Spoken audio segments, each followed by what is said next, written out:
नमस्कार मंडळी.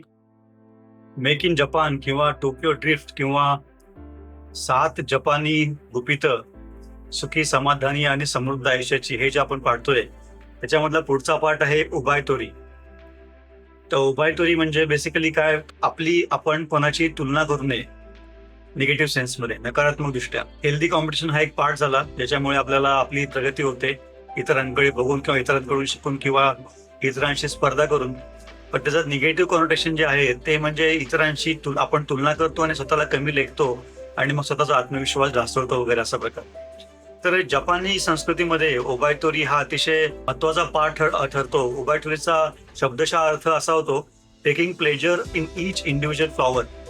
म्हणजे त्यांच्याकडे 4 प्रकारचे जे सीझन्स आहेत त्याच्यामध्ये चेरी ब्लॉसम, चेरीला बहर येतो. एप्रिकोट ब्लॉसम, एप्रिकोटच्या फळाला बहर येतो.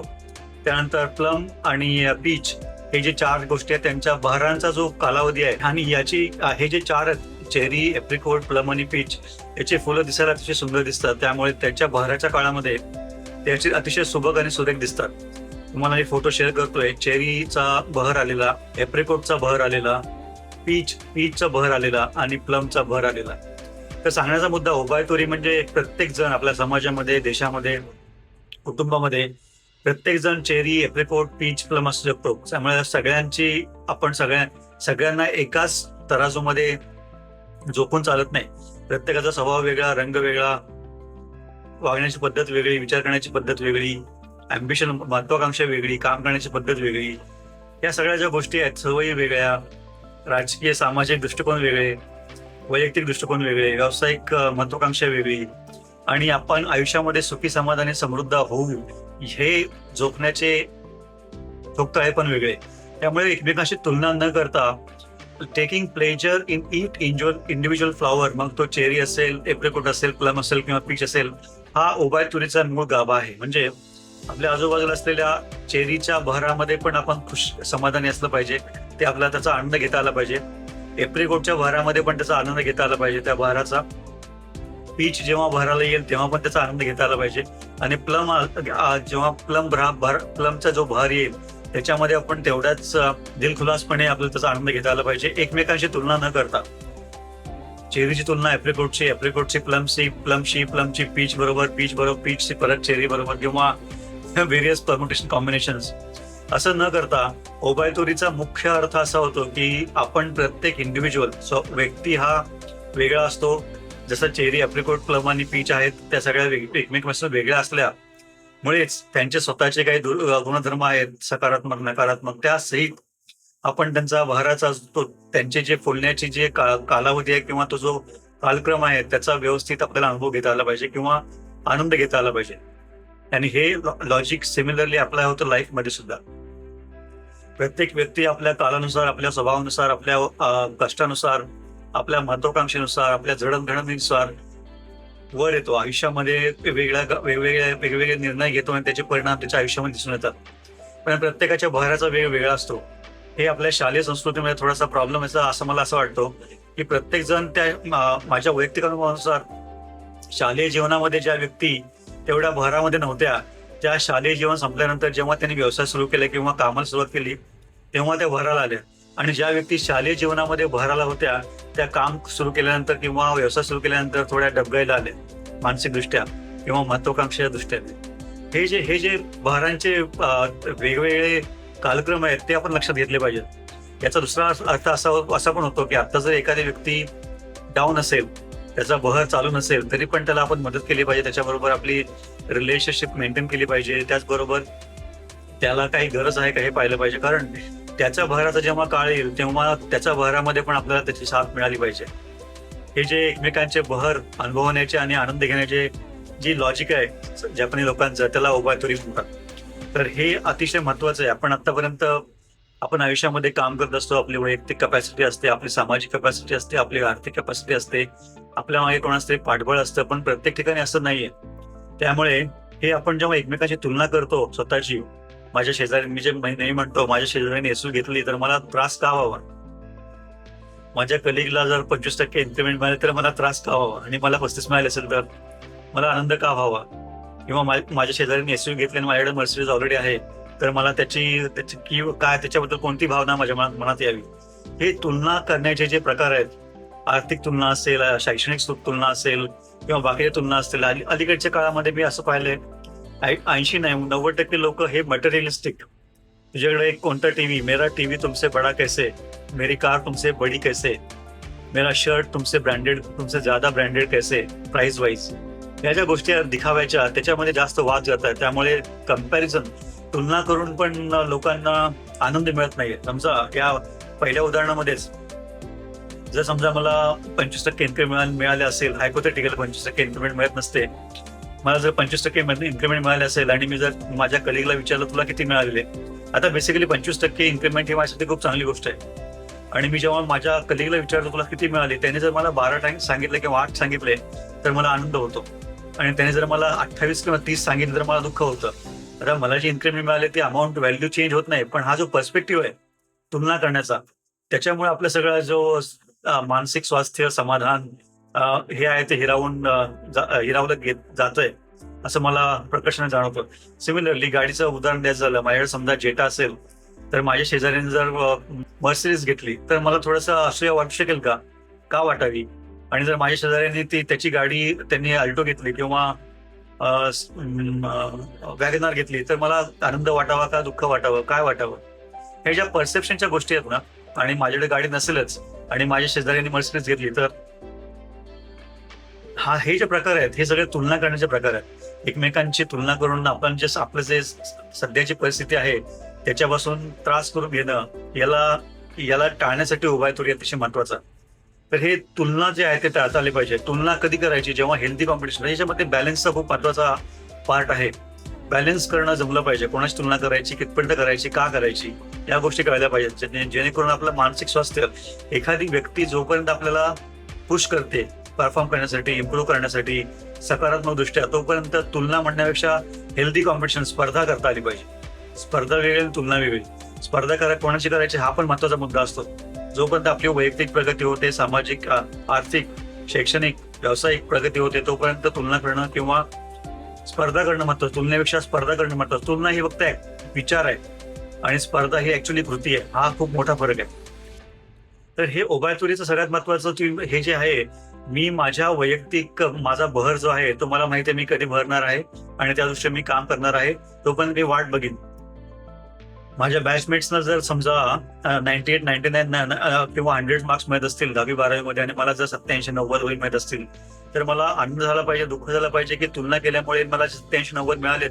त्याचा आनंद पण मला जर अनुभवता येत नसेल तर मग त्याचा थोडासा प्रॉब्लेम आहे. हा माझा वैयक्तिक अनुभव आहे. पण सांगायचा मुद्दा असा की 87, 88, 89 मार्क हे कमी नसतात. पण आपण तुलना कोणावर करतोय हा महत्वाचा प्रश्न आहे. हीच उदाहरण द्यायचं झालं, समजा मी दुसऱ्या कोणत्या तरी वेगळ्या शाळेमध्ये आहे आणि ज्याच्यामध्ये मी टॉपर आहे आणि मला 87 मार्कच आहे. मी टॉपर असल्यामुळे बाकीची मंडळी जे आहेत, बाकीचे विद्यार्थी ते माझ्यापेक्षा कमी आहेत, मग मी खुश व्हायचं का? हा जो प्रकार आहे तो तुलना, आपली जी जर्नी आहे, प्रत्येकाचा एक काल असतो, तो आपण स्वीकारला पाहिजे. प्रत्येक जण, आता मी फॉर एक्झाम्पल आता जे सुरुवातीला मी जसं बोललो, शाळेमध्ये विशेषतः शैक्षणिक क्षेत्रामध्ये मोठं प्रावीण्य न दाखवलेली मंडळी आता खूप चांगलं काम करतात. त्यांच्या भराचा काल हा आहे. काही व्यक्ती शाळेमध्येच भराला आल्या आणि काही व्यक्ती शाळेनंतर भराला आल्या, काही व्यक्ती आता या एज मध्ये भराला येतात आणि काही व्यक्ती अजून 10 वर्षानंतर भराला येणार आहेत. हा जो प्रकार आहे तो आपल्याला लक्षात घेतला पाहिजे. प्रत्येकाची जर्नी वेगळी, प्रत्येकाचा मार्गक्रम वेगळा, प्रत्येकाचा कालक्रम वेगळा, प्रत्येकाचा एजेंडा वेगळा आणि प्रत्येकाची भरण्याची वेळ वेगळी. ही महत्वाची गोष्ट आपण लक्षात ठेवली पाहिजे.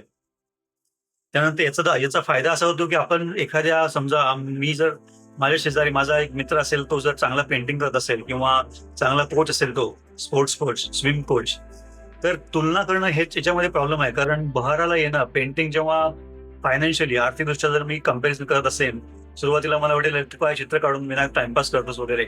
पण जर आता तो बहाराचा काल म्हणजे स्ट्रगल नंतर पुढे गेल्यानंतर त्याचे जर आर्ट एक्झिबिशन भरायला लागले, त्याच्या चित्रांना जर चांगली मागणी यायला लागली, त्या चित्राचे जर ऑप्शन व्हायला लागले, तर obviously it is very good.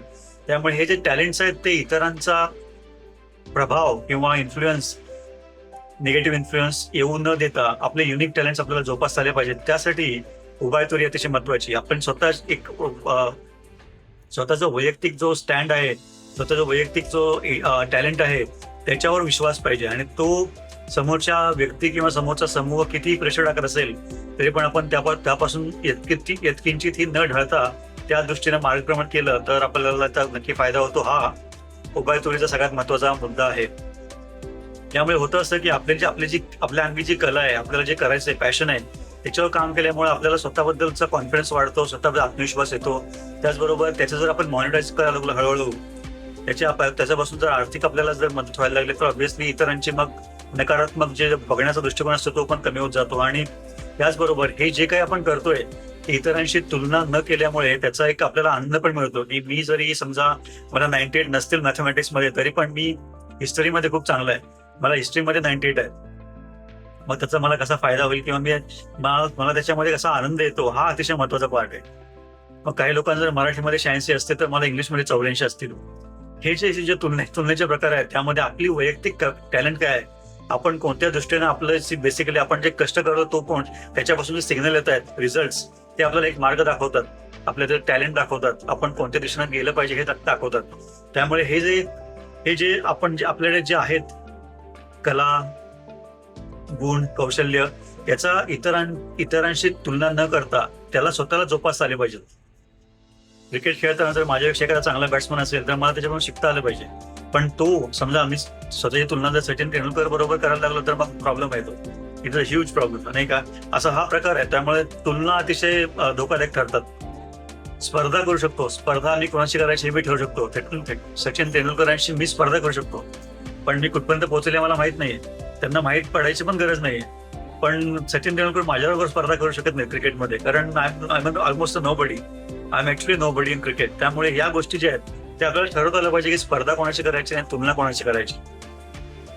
त्यानंतर या सगळ्या गोष्टींचा सकारात्मक दृष्टिकोन, आपल्याला सकारात्मक फायदा असा होतो की जेव्हा परिस्थिती आपल्याकडे थोडीशी बिकट असते किंवा अवघड असते तेव्हा जो आत्मविश्वास लागतो या सगळ्या परिस्थितीतून बाहेर येण्यासाठी, तो आत्मविश्वास जर आपण इतरांशी नकारात्मक तुलना न करता आपल्या स्वतःच्या टॅलेंटवर आणि कौशल्यावर आणि कलेवर आणि कष्टावर, श्रमावर जर आपण विश्वास ठेवून जर केला, मार्गक्रमण करत राहिलं तर 100% याच्यातून आपल्याला यश मिळतं. मग ते क्षेत्र कोणते असेल, sales, manufacturing, IT, pharma, sports, सामाजिक, राजकीय, कोणत्याही क्षेत्रामध्ये तुमचं स्वतःचं पॅशन, स्वतःची कौशल्य, स्वतःच्या कला, स्वतःचं कढतं परिश्रम आणि आत्मविश्वास याच्यावर जर आपण अवलंबून राहिलो तर 100% याच्यातून खात्रीलायक आपण यशस्वी होऊ शकतो. या सगळ्याचा फायदा असा होतो की आपले वैयक्तिक गुणधर्म, कौशल्य, कला, अँबिशन, महत्वाकांक्षा आणि आपल्याला आयुष्यामध्ये काय करायचंय या गोष्टी आणि आपली जी कला कौशल्य आपल्या अंगात आहेत या जर मॅच झाल्या, एका लाईनमध्ये आल्या, सिंक झाल्या तर 100% आपलं आयुष्य सुखी, समाधानी, समृद्ध होऊ शकतं. आणि जपानीज लोकांचं म्हणणं हेच आहे की वैयक्तिक, मी एप्रिकॉट आहात की चेरी आहात की प्लम आहात की पीच आहात, हे तुम्ही ठरवायचंय. तुमचा भर कधी येणार हे पण तुम्ही ठरवायचंय. तुम्ही स्वतःची तुलना इतरांशी करायची नाही.